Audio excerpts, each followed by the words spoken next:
Amy Chan, what's going on? Welcome back. Hey, what's up? At long last. How you doing? I'm great. Congrats on the new book, Unsingle. Very excited for this. Thank you. I know you've worked very hard on it. You are a rock star.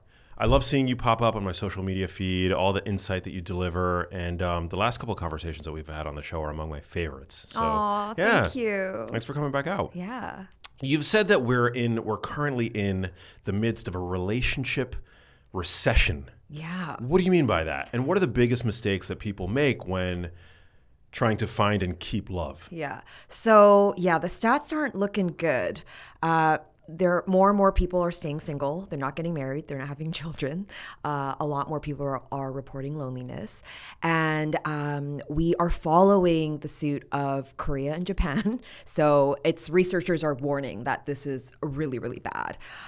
So people aren't getting together like they used to. I mean, last year there was a study by Match and the Kinsey Institute that found out of 50% of U.S. singles, they went on a total of 0 dates last year. So 0 dates. Yeah. Damn. It's hard out there for people right now. It's hard out there for a pimp, for anybody, everybody. It's a real problem. Do you think social media is playing a role in this? It's a huge factor. I mean, if you scroll through social media, what do you see? It's like dating horror stories, red flags to look out for. I think we've almost tipped over too much to the other side of boundaries. And now we have a trust issue where we are single, wanting a relationship, but we have these walls around our heart. And we are looking for what could go wrong before what could go right. You also have all this performative romance on social media, right? Like, hate it. I don't know if you ever had this, but like I'm watching Seinfeld with my partner and everything's fine. I'm scrolling and then suddenly I'm like, Vanessa's gone to Portugal, sunset caviar. And then suddenly I'm like fuming at my boyfriend and he's just like watching Seinfeld. And I'm like, oh shoot, this is what's going on. Like we are comparing the highlight reels of other people to real humans. And of course, no one can live up to that. No, yeah. We're watching other people's highlight reels while living out our own gag reels. And it's creating, I think, like in many ways, an expectation divide, right? Like men are expecting, it's fomenting these unrealistic expectations that men have for women, and then vice versa. Women, have all these expectations for men that I think are, unrealistic. Yeah, I mean, social media has now become the new fairy tale, right? Like growing up, I had Cinderella, then Sex and the City, and now it's like, what are all of these influencers doing? And that is giving me the idea of what love and romance should look like. And I remember seeing this reel. It got like millions of views, and it was this woman saying like, if a guy asks you for a coffee date, you should charge him $500. And I'm like, this is terrible, terrible advice. Like we are confusing shiny qualities, like lavish romantic gestures, big promises with that's love and commitment. It's not. Like what makes a long-term partnership aren't the shiny qualities, and the research backs that up. It's the quiet qualities. It is, how committed your partner is to you, how much appreciated you feel by them, how well you handle conflict. And those things usually don't make it on the grid. Yeah. My brother is he's single, my middle brother, and he tells me all the time these horror stories of swiping through on these dating apps. And he I mean, this is obviously only one side of the story, but he shares with me that women are now, with regards to their asks on social media, what they're seeking, they're being more explicit than ever about many of them, not all of them certainly, but wanting essentially to be taken care of. Is that something that, that you're finding? And I know that there's probably another side of the story there. Like, men are probably, more so than ever before, always looking over their shoulder for the next shiny object. But yeah, what can you speak to those two phenomena? Well, so there's been a resurgence of the whole trad wife trend, and women and influencers promoting that we should really stop, working so hard and like hustle culture isn't for us, and really just find a man and be a good wife. And this is what a good wife looks like. And I'm like, no. And so, yeah, I think that, again, social media, depending on which rabbit hole you're in, you're being fed these narratives, and they have no foundation for what makes a healthy relationship. Crazy. Yeah, that's a bummer. Yeah. So how do we find a way out? I mean, this relationship recession, it's a big deal. Yeah. What's the solution? Look, I work with a lot of clients, and most of my clients are only like 1 or 2 adjustments away from being able to create a healthy relationship, which is why I wrote this book. A lot of people think like something is wrong with me, or dating sucks in LA or New York or at my age. And the thing is, they keep working harder using the same system, and they double down on it, and they keep getting the same results. And so they're like, I hate dating. I'm just not going to date. I'll stay single. And that's what's causing this relationship recession.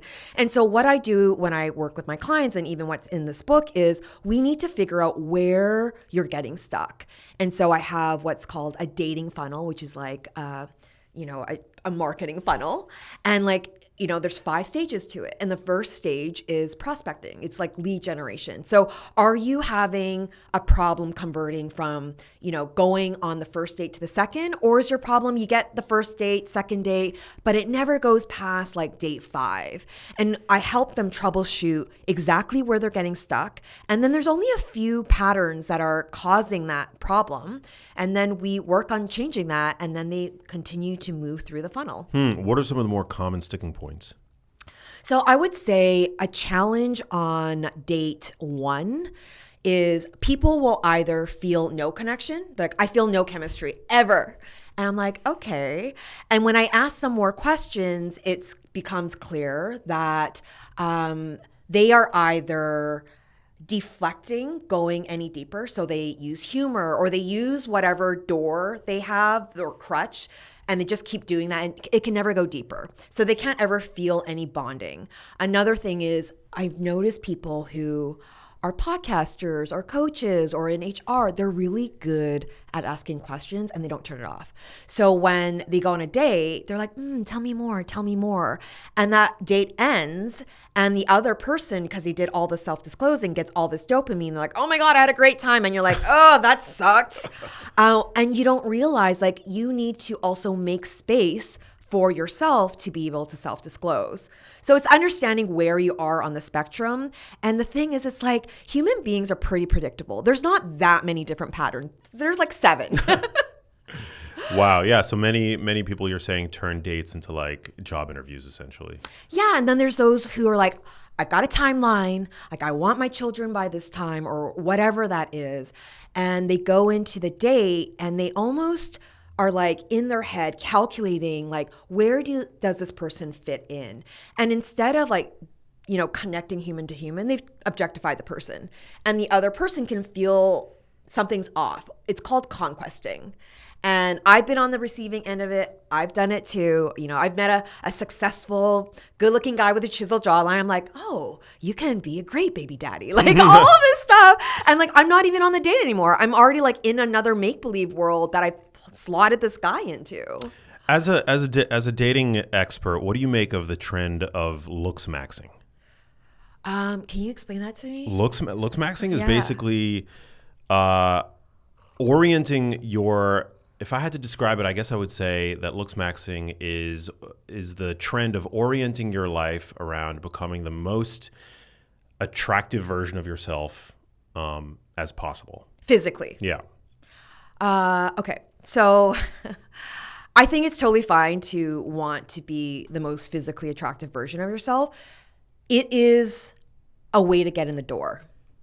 But being extremely beautiful or extremely fit or even extremely rich, whatever aspect of yourself you want to really optimize, that can get someone in, but it's not going to make someone stay. So, and I think this is what a lot of people struggle with. They are used to getting validated for whatever their thing is. They were funny, they were good looking, they were pretty, they were rich. And then they keep depending on that. And then they don't allow the other person to see other aspects of who they really are. And that's where the bonding happens. So it stays on a surface level, and then they can't bond, and it won't sustain past 3 months. It's a trend that's now very popular on TikTok,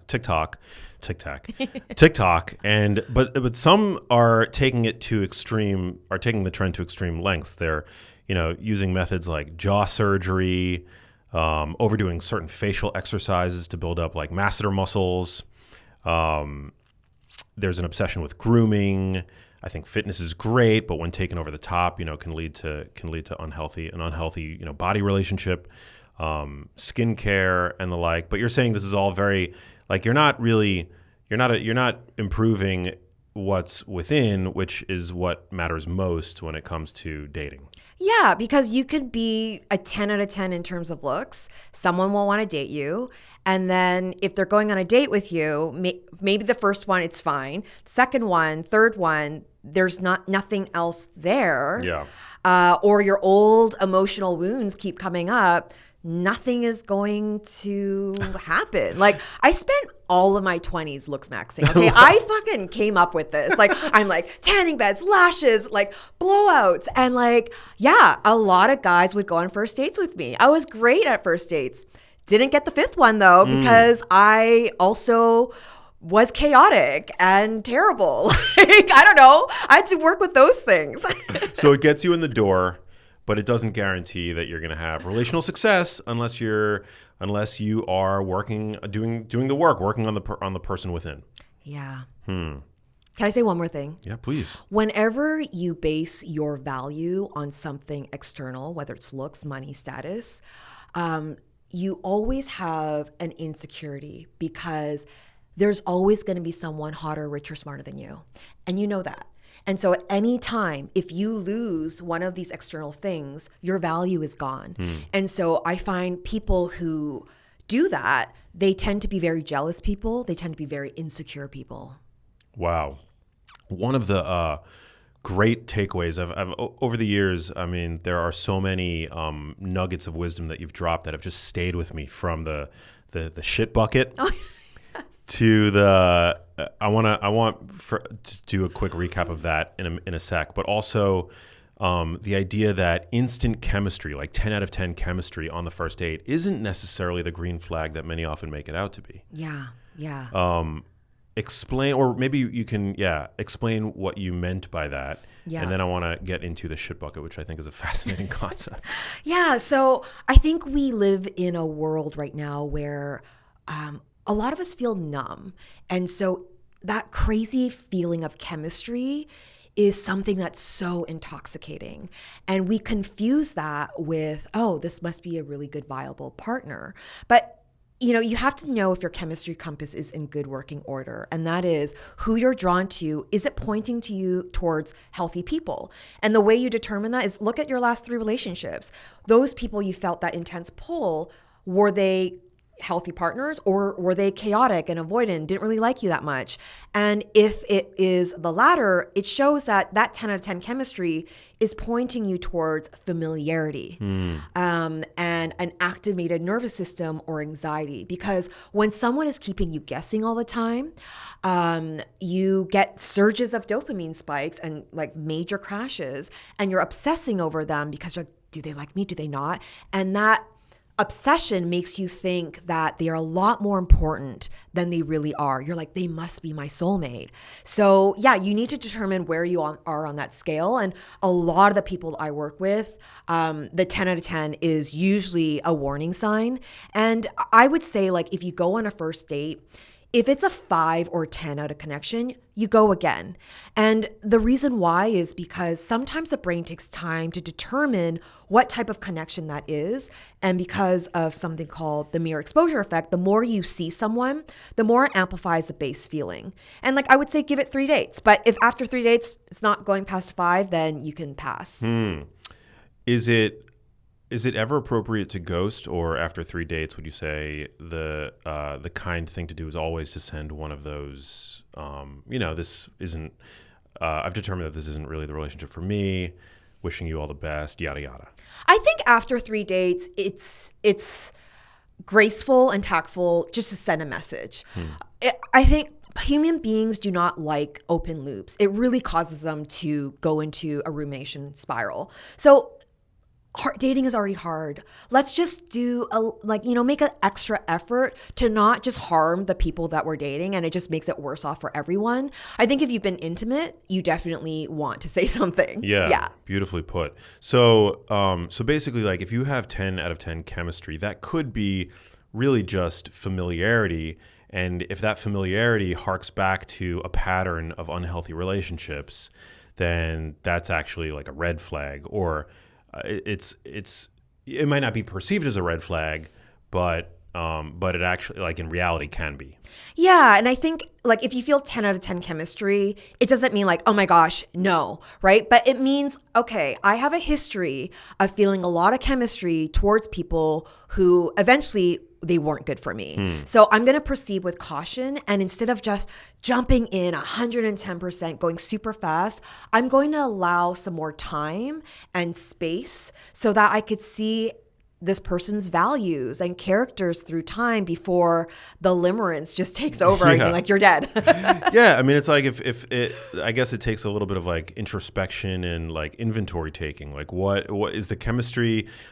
Are you perceiving this 10 out of 10 chemistry based on the fact that they're like, kind of like a bad boy, or or like a wild and crazy girl, and like that, harks back to patterns that might not have been as healthy in previous relationships. Exactly. Yeah. Very interesting. And then, okay, so the other topic, the other concept that I love is the idea of the shit bucket. When you actually are able to land a relationship, the idea that no relationship is perfect. Yeah. Unpack what is the shit bucket? Okay, the shit bucket is totally not scientific. I totally made it up, but it really is a healthy concept. So the idea is, when you've met someone and you're dating and they're good enough, right? You have to understand that every single relationship has a shit bucket. And in that shit bucket, there's 20% of that relationship that's going to be shit. It's the stuff that annoys you. It's that, they are sloppy, or they're not on time, or they have a different love language. They're not deal breakers, but they're really annoying. And if you have an existential crisis every time the shit bucket gets stirred, you are going to go crazy, or you're going to hop from relationship to relationship, but the next relationship will have its own shit bucket. It's just a different flavor, right? And I had these clients, like one was dating someone really stable and was like, oh my gosh, it's so boring. Like, I want more spontaneity, more adventures. And they break up with the person. They end up going, to the other side of the pendulum, dating someone who's like a total like adrenaline junkie, nomadic, lives many different places. And in the beginning, she's like, oh my God, this is so exciting. Best sex of my life. And guess what happens 6 months in? Like, this guy's everywhere, can't really commit. People who tend to be adrenaline junkies have more propensity to cheat.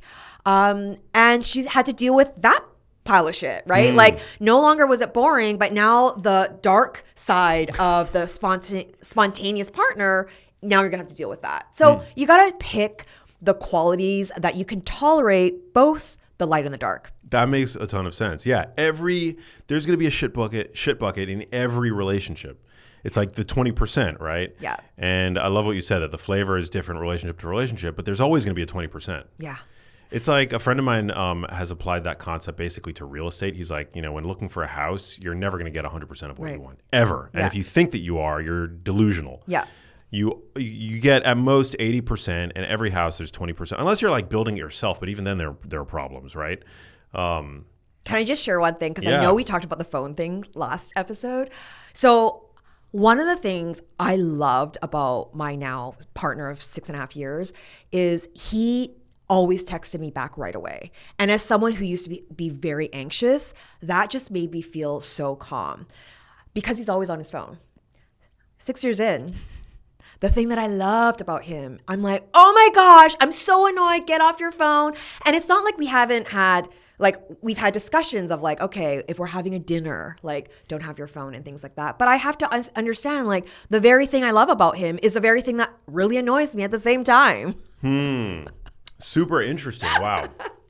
I'm definitely guilty of that. I'm on my phone way too much. It's a big problem. But like modern life has kind of wired our phones into our, everything that we do now requires using our phones. It's like, it's a huge problem. Like, I can't open my garage without my phone anymore. Yeah. It's crazy. Yeah. You talk about in your book the number one trait that predicts relationship success according to science. What is that? It's conscientiousness. So conscientiousness means someone who is, whatever they say, they follow through. They're reliable. They have general self-awareness of how their actions impact other people. And if you are looking for something in a partner, you want to see, is this person conscientious? The number one trait that makes a relationship really hard in a partner is neuroticism. So, and like, look, everyone has a degree of some, but if someone is extremely neurotic, that is going to come with problems relationally. Can you give me some examples of how that shows up in a relationship? Really controlling, really negative, constantly looking at all the things that will go wrong, a lot of anxiety. And I don't want to because I know some people struggle with that. It doesn't mean like, oh, you're never going to have a relationship. I think what's important is you understand what are the areas in your life that are causing problems relationally. It might be fine when you're single, but there are a foundation level of skills that you need to have when it comes to creating a long-term partnership. And if you're a very, very jealous person and your way to deal with your jealousy is to control everything around you and what your partner can do, having access to their phone, you need to deal with that. You can't just make your jealousy the problem of your partner's. So, and you can do that while in relationship, but it is something you need to deal with. Is there a way to become less jealous if you're prone to jealousy? I think you need to deal with the root. And what a lot of people do is they deal with the symptoms. So they'll be like, I feel jealous because you have a friend who is the opposite sex. Don't be their friend. And if there's a codependency, the other person will be like, oh, you feel pain, even though I'm not doing anything wrong. This is strictly a friendship. I'm not going to be their friend. And then you see a lot of issues arise from that, resentment, whatever. So instead of dealing with the root, which is, okay, there's a trust issue. The trust issue is either I don't trust you because something has been breached in a relationship. Then you have to deal with that, probably with therapy. Or trust is not there because something has happened in the past. Okay, that's something you need to deal with on your own. Or third, you just don't trust in general. You have these ideas that all people cheat. And again, you need to deal with that on your own. But if you just keep trying to control the other person or, scroll through their phone, you're dealing with the symptoms. There'll always be another symptom that's going to trigger that jealousy. Interesting. So it's not necessarily always about the person who's feeling jealousy. It could be about the behavior of the other person, but sometimes it could be the person experiencing the jealousy. Yeah, for sure. And I'm a big believer that you should have friends of, talking about hetero relationship, you should have friends of the opposite sex. You absolutely should. And if your partner's like, you can't be friends with any guys, that is a problem. And I think I'm friends with a lot of my exes, and I also am aware of oh yeah, I'm not going to go see my ex at midnight for a drink, nor would they want to, but I wouldn't ever also put myself in any positions where there could be any, self-conscious or insecurity in my current relationship because that's the priority. So I think that if you also have the responsibility to act in a way that is having respect for your commitment. Yeah, I love that. It's crucially important. A little bit of conscientiousness goes a long way, I feel like, in a relationship. And communication is almost like a superpower, I feel like. Yeah. I feel like I prided myself on I'm such an expert in it. And a couple months ago, I was at a cafe with my boyfriend, and we have a rule. So the rule is at the coffee shop, which is just on the Saturday, no phone. But he was on his phone. He was doing something. And I just started sitting there. I'm fuming at him. And then he's like, what's up? I'm like, nothing. And I got mad at him. And then he put his phone away. He said, do you want another coffee? And I was so mad. I didn't talk. I was mad for 4 days. And I was giving him the silent treatment. And I was oh, wait a minute. The amount of emotional charge is not proportionate to the offense at hand. So I'm I have to dig deep into why I am so triggered. And I was oh, when I looked into myself, I was oh, when I was a young kid, sometimes my parents were like late an hour pick me up when I was like 4 years old. And it made me feel like I was unimportant. My time was unimportant. And the only way I got them to really be sorry was to give them the silent treatment. So my way of dealing with conflict was silent treatment and pouting. I'm like, I'm still doing that now in my 40s. I need to stop that. So I had a conversation with my partner. I'm like, hey, I just want to let you know I behaved like this and this is what's really going on. And I'm like, I'm sorry for that. And this is what I'm working on. And we actually had such a deep conversation and we got closer from that. But yeah, like even when you're doing the work, the stuff's going to come up. It's going to come up. Yeah. What was, you had like a trick utilizing a visual, was it a stop sign? Yeah. What was that about? Yeah. So if you're ever ruminating about something or obsessing about someone in the future, something that can be helpful is the stop sign exercise. So what you do is get into a safe space and you close your eyes. You imagine a big red stop sign. Then you say the word out loud, stop. Then you open your eyes and you start looking around the room for everything that you're grateful for in mind. Like, oh, it's sunny outside. I'm so grateful. And what it does is it kind of makes your mind stop the rumination or future tripping track and get back into the present moment.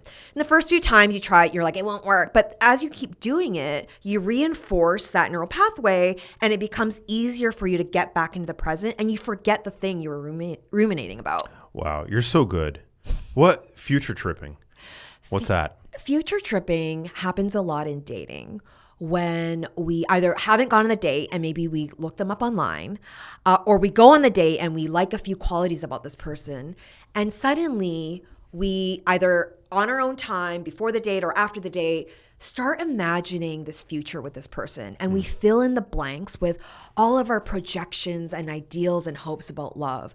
What happens then is in between dates 1 and 2, your feelings skyrocket because the more you think about them and desire them, the more you're like getting dopamine and you're bonding with this person. You go on date 2 and they're just, figuring out what pizza to order. And you're like, oh my God, like, oh, we're going to have 5 kids and retire together in Bali.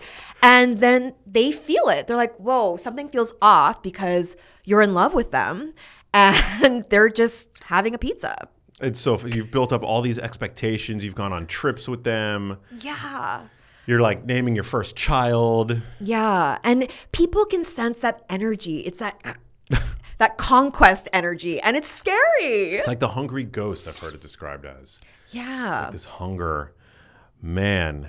So needless to say, that's not something that you should do. No. And that's when you want to do the stop sign exercise, do things that get you back in the present and not just create all of this, chemical charge that makes you fall harder for a person who doesn't know you. Yeah. Let that foment naturally. Let those conversations arise naturally. And with time, don't try to force them. I think that's such fantastic advice. Why do a majority of relationships fail specifically at the 18-month mark? So a lot of people don't understand that there are 2 stages of love on a neurochemical level. And the first stage, 6 months to about 18 months, it's really driven by dopamine, right? You don't know a lot about this person. There's all this future that has yet to be had. And so you're in this crazy chemical state where having sex and desire, it's all very easy, right? Mother Nature is working for you. And then after that period, you enter the second stage, which is the companionate stage. And there's more what's called the feel-good chemicals. It's oxytocin, vasopressin. These are the chemicals that are really chill. They're calm, they're stable, but they suppress dopamine. And you're not so curious about what's going to happen in your mysterious future because you're going to have dinner, you're going to watch Netflix and, the same thing. So a lot of couples aren't aware of this change that's very natural. And they're like, oh, the love is gone. The butterflies are gone. And so they'll say something like, I love you, but I'm not in love with you. And they will hop to another relationship because they think that they need that butterfly. But it's just Mother Nature's not doing the work for you anymore. And now it's going to require skills to create those chemicals, which you can through novelty and newness and getting curious about your partner. So basically, yeah, the first year and a half or so of the relationship, you're basically running on limerence. Yeah. You're running on the intoxication of being in something new.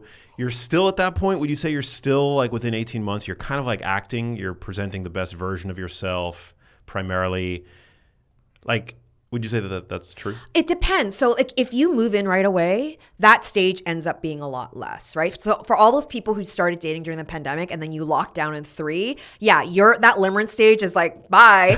But if you're like long distance or you're seeing each other just on the weekends, you prolong that stage of love chemicals. And yeah, it takes time to get to really know someone, traveling together, going through hard times together. That's where a lot of the bonding happens, is like when something really hard happens and you see the partnership aspect of it. That creates a bonding. But just having great times together and really good trips and vacation sex isn't creating the long-term bonding. Yeah. Is there a way to accelerate getting to like the real like nuts and bolts of who each other truly authentically are? You know, I think a lot of people want to fast forward what I call the evaluation stage of a relationship, which is like 3 days to 20 or around 3 months. And I think that's a good amount of time to know enough. Does this person have an alignment of core values? And do we want the same things in life? And then when it's good enough, there's a point where you just have to jump in with both feet and really commit and invest, because that's the only way you make it good to great. I think a lot of people are expecting it to be great and like, no, once it's so great and it's perfect, that's when I'll really commit. You'll never get there. You'll always have that person a little bit at a distance, which keeps you safe, and it'll never hit this really deep level of intimacy. So yeah, that's when you jump in, but there's no way to fast forward through that. What about, I mean, aren't there certain forcing functions like travel? Like when you travel with somebody, I feel like you're kind of stripping away a lot of the loopholes and the shortcuts that your typical like everyday routine might offer, and you're spending a lot more time with that person. You're seeing them, because travel can be stressful. You're seeing them during times of stress. You're seeing how they interact with waiters, with help. You're seeing how they travel, etc. You know, there's like a lot of I feel like travel it might not necessarily be a shortcut, but I mean it is a revealing act to partake in with somebody. Yeah. And so in my book, I explain like when you're in the evaluation stage, before you get to that next level of commitment, you should have gone on a trip together. You should have experienced conflict together to see, do they repair or do they just give you the silent treatment for a week? Oops. How they are with their friends and their family. And that could give you a lot of data. Yeah. What about, what are some like, some non-negotiables, like or values that if not shared might not necessarily bode well for long-term success? For example, and I'll just like throw a few out. I don't know if they're related, but like, if you don't share the same values around health, wellness, food preferences, and the like. So I think it's important people first understand the difference between a deal breaker and a preference. And that is a major problem. People are confusing the two. A deal breaker is something that is so fundamentally mismatched, it would make a healthy relationship impossible. For example, you want kids and they don't. I do think that if you are very growth minded, you're going to retreats, you're doing like ayahuasca, learning everything, and your partner is totally opposed to that, doesn't do therapy, doesn't read books, any of that stuff, that will not last. That's a fundamental difference in how you live. A preference is, do they like skiing as much as I do? Do they make this salary? Are they an entrepreneur or do they work a 9 to 5? Those are just preferences. And so yeah, knowing the difference between the two. And I think that the non-negotiables are going to be different for everyone. So for example, monogamy might be yours, but some are like, no, I want an open relationship. So it's going to be depending on you, and it might change in your life. Are these the kinds of things that should be brought up within the first couple of dates? No, I think your first few dates, it's a vibe check. Like, I really want to encourage people to stop positioning where this person is going to be in your future. It's like, do we have a connection here? Do I even like you?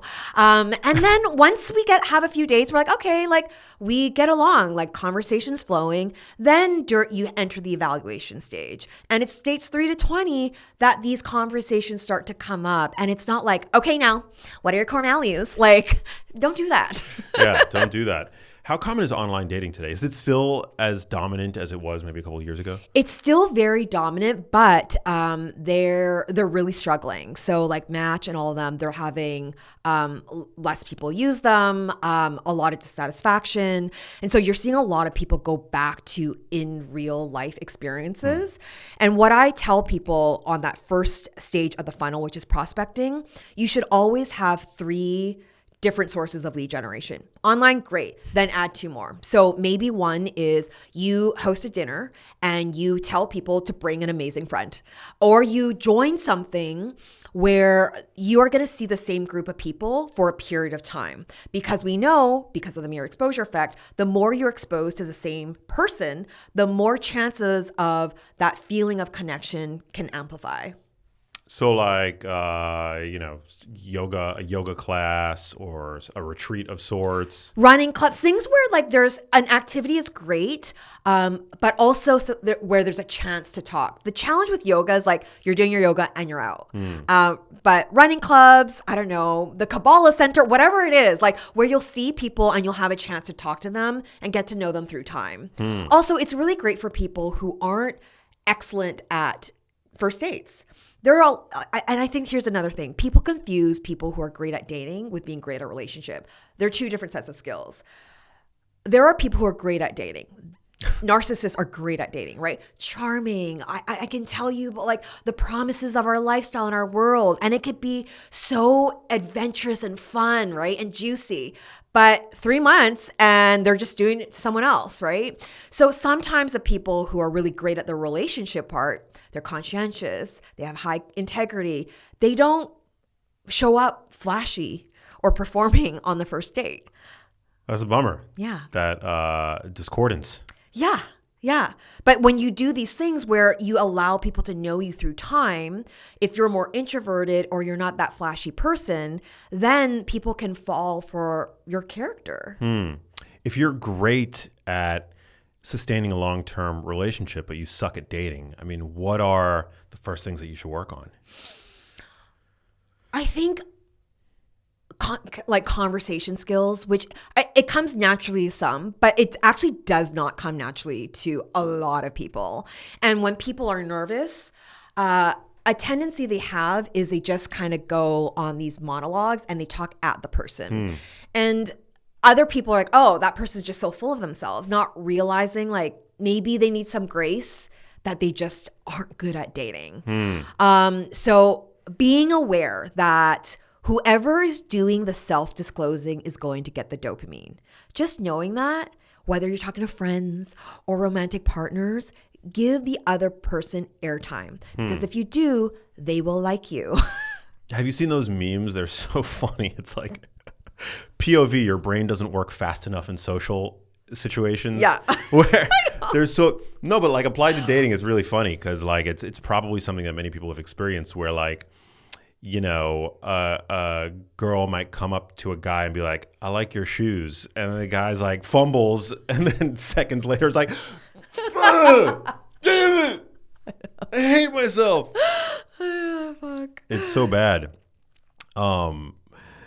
There's also a thing called buffering. So if you are someone who has more high avoidance in relationships, or you get very nervous having conversations or talking about emotions, buffering is something that means there is an activity or a third thing where the attention can go towards. It takes the pressure off of you. So on a date, this could look like going for a walk, doing an activity, not sitting face to face like this, which can cause you to have a reaction of fight, flight, freeze. Mm. So actually sitting beside each other can help you with that. I love that's my preferred Yeah. way to date. Yeah, like I mean, I have a girlfriend, but I like when going on a first date. Like for me, sitting at the bar, like picking a restaurant where there's a bar, sitting at the bar side by side, it's so much less intimidating. Yeah. And yeah, and it like I feel like it breaks down the barrier of having a table in between you. If things are going really well, you can like, you know, touch their Brush their waist or something. arm. Yeah, Yeah. exactly. This whole like the convention of like sitting across from one another. But on the other hand, like But you're really good at dating, aren't you? I think I'm pretty good at dating. Yeah, Are you good at the other skill? of like keeping Yeah. keeping the relationship. Yeah. That's a whole copacetic. different set of No. skills. Yeah, no, I struggle. I'm not perfect. Yeah. I'm definitely not perfect. But yeah, it's a process, you know. I don't think anybody is like perfect, right? Of course like, not. Really, is it fair? Like every relationship has a shit bucket, as we've talked about, but like nobody is like 10 out of 10 in every domain, right? No, because you don't learn a lot of these things or heal these old wounds until you're in relation. Like being single, it's easy to not get triggered because you're not that open and intimate emotionally with anyone. And then you get into a relationship and it's like all of these sleeping giants wake up and you're like, oh my gosh, a reckoning. And then you have to deal with it. And that's how we can have what's called emotionally corrective experiences. And that is when something gets stirred up, you have the awareness to be like, okay, my reaction is not proportionate to the offense. I'm going to do some digging. I'm going to talk it out with my partner. It's very hard and uncomfortable. We're going to have this conversation. They are loving and supportive. You realize that old reaction is not helping you. And then now you've created a new direction for yourself. And that's how we heal while in our relationships. I love it.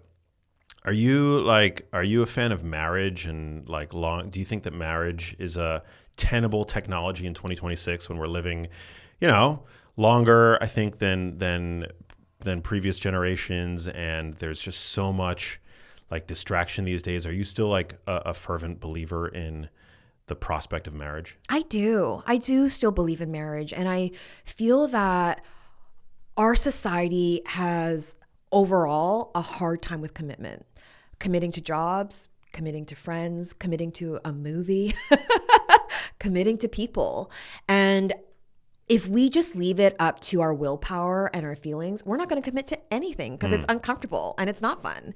But marriage can be something that makes it, it's a system that makes it harder for you. Like, we haven't had sex in 3 months. This relationship sucks. I'm just going to leave. To be like, okay, we're really in this, and getting out of it is going to be really hard. So like, let's really try to make this work. Let's go to therapy. And I think having those systems in place can be really helpful because a long-term relationship is going to go through so many ups and downs. And even those ones that look perfect on social media, they're having moments when they are having doubts in their relationship. They're just not showing that to you. Yeah. What are the top reasons that relationships fail? Money is a major stressor. It just causes a lot of issues. And so there's stress in the relationship. The lack of passion and desire. And then it becomes like roommates. And to have the conversations about sex, to maybe see a sex therapist, it's very uncomfortable for people. And it's still a taboo topic that people have. And so they don't deal with it. Sex, issues related to sex? Yeah. And passion and like keeping desire alive. I think it's a very important thing. Infidelity is another one. Yeah, those are a few. What are the biggest mistakes that people make when it comes to keeping the passion, the desire alive? They think that passion will sustain on autopilot. And it's completely not true. It's not reality-based. And to keep passion and desire alive in a long-term relationship requires intention, effort, and skill. I always find it to be really funny when I go into the comments on Instagram. There's always this like debate about whether or not, like how private people should be about bodily functions. Have you seen any of that? Like farting? Yeah. Yeah. Like some will say on social media, like that just means that the person's comfortable with me, and they're like, that means that they're a keeper. On the other hand, you know, some will argue that there are certain things that are best left private, like that it's a desire killer if you're doing that in front of your significant other. Don't fart in front of your partner. I mean, yes, accidents happen, but don't make that a thing. And that's not a testament to how comfortable you are in front of your partner. Just don't do it. So you shouldn't fart in front of your partner. No, come on. The internet is so annoying sometimes. God. What about going to the bathroom with the door open? I don't think you should do it. No. I don't do it. No? No. Do you think that couples should have, I mean, if able to afford the privilege of having 2 bathrooms? Yes, there do should it. Be separation. What do you make of the sleep? Well, also, okay, but just to push back a little bit, like, what if you have a stomach ache or issues related to digestion? Should you not be open about that? Should you feel taboo or shame? No, about not at all, functions? right? But I'm just saying, like, to make it the habit of like, I'm just gonna let it rip whenever is different than like some stuff is going on. Right. Like, I might need a night off, babe. You know, ate too much Korean barbecue or Brazilian all you can eat, and I'm gonna need to self quarantine. Yeah, that makes sense. Although it's not always feasible when you live together, when you live with a person. Yeah. Like me and my brothers, we love to go out when we're together and just pig out. Mm-hmm. And sometimes that doesn't lead to the best, you know. Bowel movements? I mean, not that, maybe that, but also like in the immediate, you know, aftermath, it can lead to some bodily functions that are maybe a sign of a healthy microbiome in one way, but we understand. Yeah. No, it's just good to be clear on this stuff. But no shame, you know, like it's normal. Everybody does it.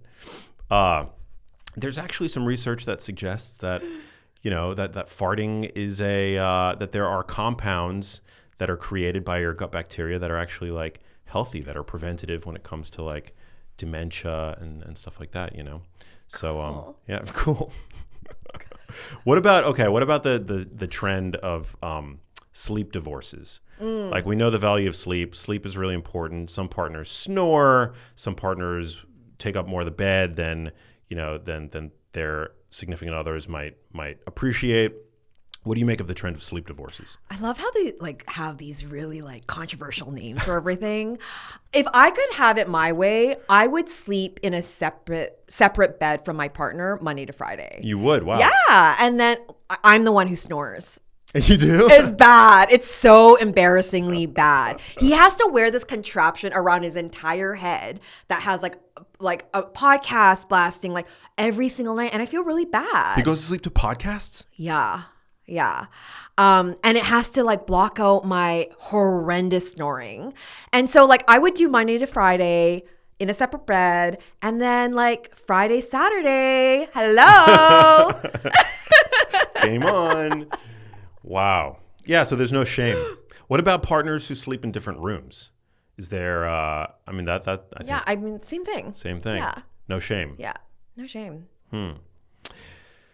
Wow. This is all so interesting, fascinating. I love that we've talked about dating as a funnel, applying some of the strategies used in marketing, because at the end of the day, I mean, this makes perfect sense. Like, you're marketing yourself in those early stages of dating, right? Yeah, I mean, like, if you look at what marketers do, they figure out, okay, I have this mug and I want to target this audience.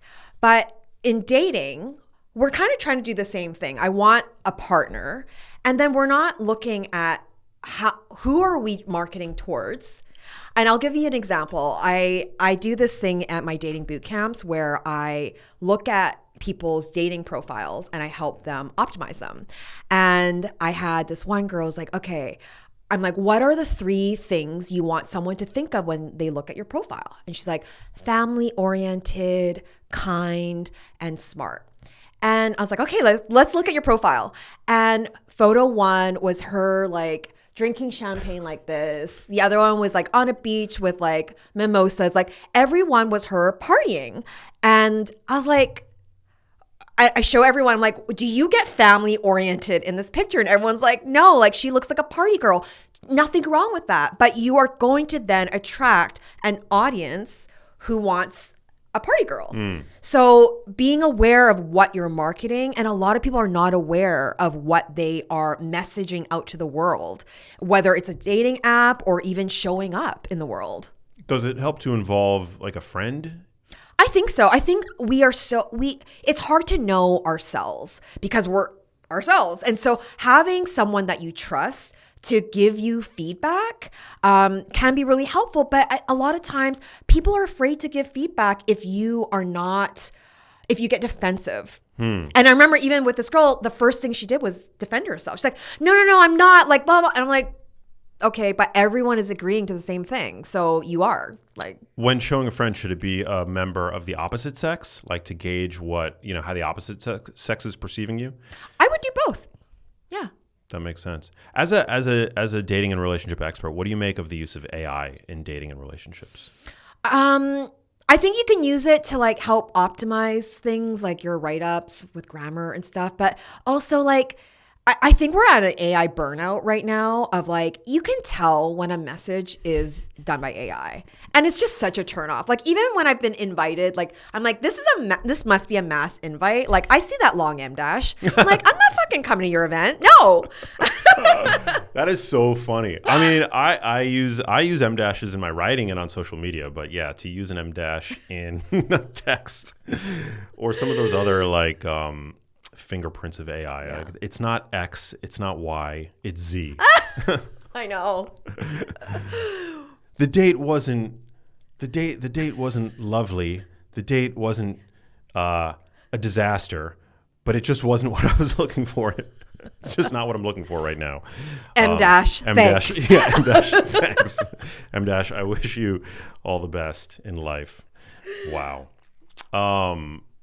People are using AI as therapy, and I think that's a slippery slope. Yeah. Yeah. And it's only getting worse. Yeah. Crazy. So what else do people need to know? I'm so excited for your book, Unsingle. Obviously, you're a wealth of information. Love following you. I think you're one of the best in the game. But is there anything that we haven't touched on that you that people ought to know? I want to talk about the friend zone, because I think that this whole idea of like being in the friend zone is such a bad thing. And I just want to challenge people.